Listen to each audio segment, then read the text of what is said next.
Emily walked into the airport clutching her first-class ticket. She wasn't wearing designer clothes, flashy jewelry, or anything that screamed wealth. Instead, she had on a simple, comfortable outfit, a modest beige sweater and a pair of jeans. She never cared about impressing people with appearances. That was something her husband, Daniel, loved about her. As she approached the first-class boarding gate, the eyes of the airline staff and passengers fell on her. She could feel their judgmental stares, scanning her from head to toe, silently questioning her presence. She ignored them and handed her ticket to the boarding agent. The woman behind the counter frowned, glancing between Emily and the ticket. "Ma'am, I think you're in the wrong line," she said, her tone dripping with condescension. Emily smiled, politely. "No, this is my ticket," she said, pointing to the first-class designation. The agent's eyes narrowed. "Where did you get this?" Emily blinked. "I booked it online, just like everyone else." A man in a suit standing behind her chuckled. "Looks like someone's trying to sneak into first class." Emily turned toward the voice. It belonged to a businessman wearing an expensive watch, his smirk full of arrogance. Others in the line snickered.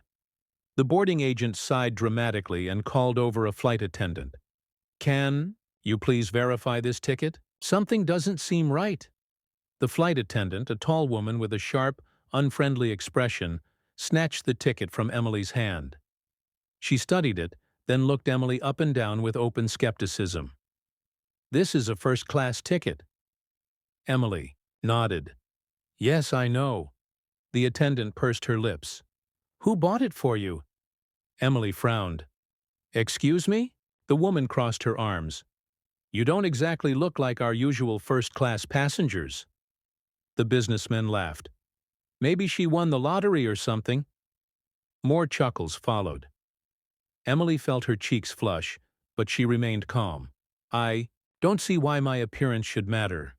I have a valid ticket, and I'd like to board." The flight attendant shook her head. "I'm going to have to check with my supervisor. Please step aside."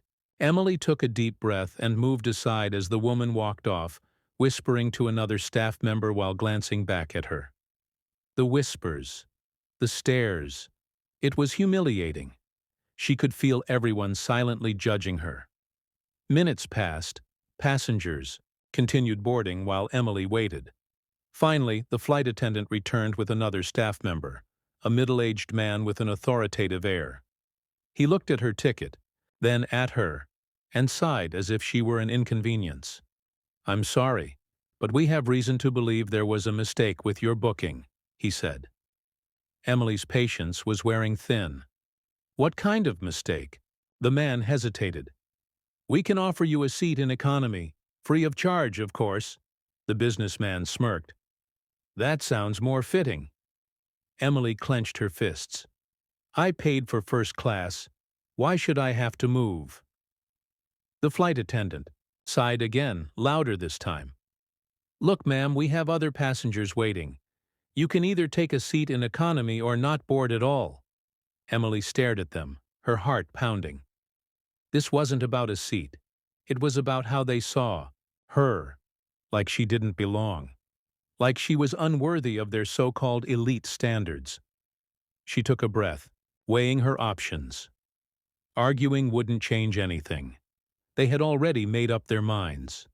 Without another word, she accepted the economy boarding pass and walked down the jet bridge, the muffled laughter of the first-class passengers echoing behind her. In the cramped economy section, she found her seat and looked out the window, her mind racing. They had no idea who she was, no idea who her husband was, but they were about to find out.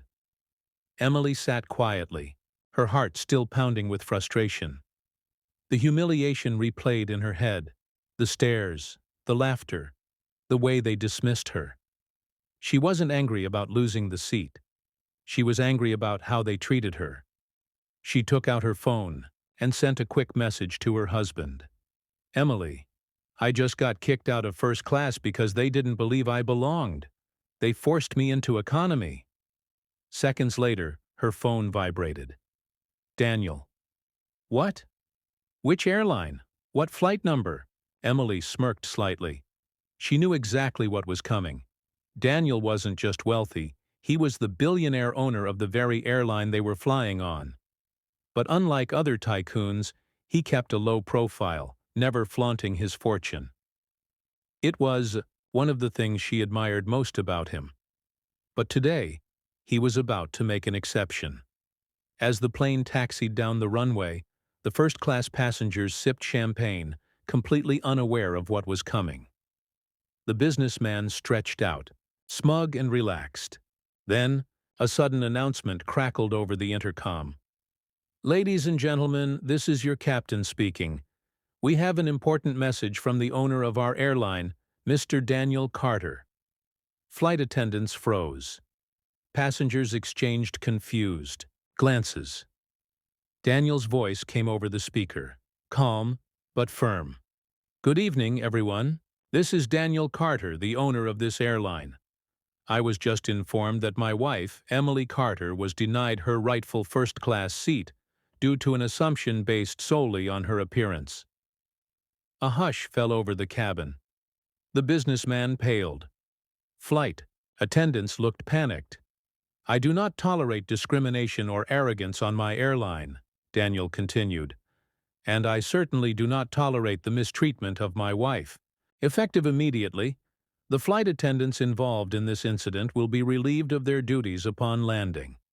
And as for the passengers who found it amusing to mock someone based on their appearance—" He paused. "I hope you enjoy your flight, because it will be the last one you ever take with my airline." Gasps echoed through the plane. The businessman shrank into his seat.